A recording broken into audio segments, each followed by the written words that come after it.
Racing just started. We have Libre lang.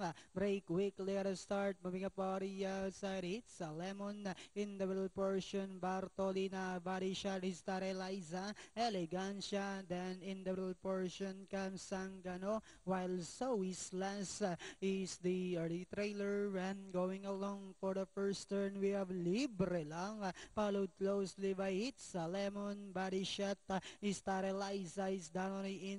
Bartolina, Sangano, Elegancia, while So Islas is still racing less. And as they swing down the back, we have Libre lang by about 4 lengths. Is that Eliza in second? Moving up on the outside, Body Shot. Then next online now is entry number 7. It's a Lemon.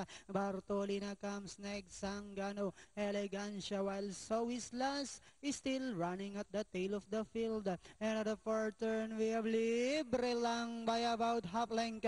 And on the outside is the Eliza. Then next online, Body Shot, Bartolina, Zangano. Now coming closer in fifth. Next online, it's Salemon. So is last, while Elegancia now racing less. And as they swing for home, we have Libre lang.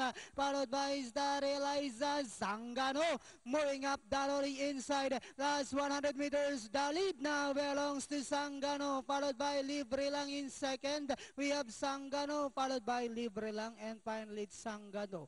Libre lang, then comes Staraliza, Bartolina. 3-4.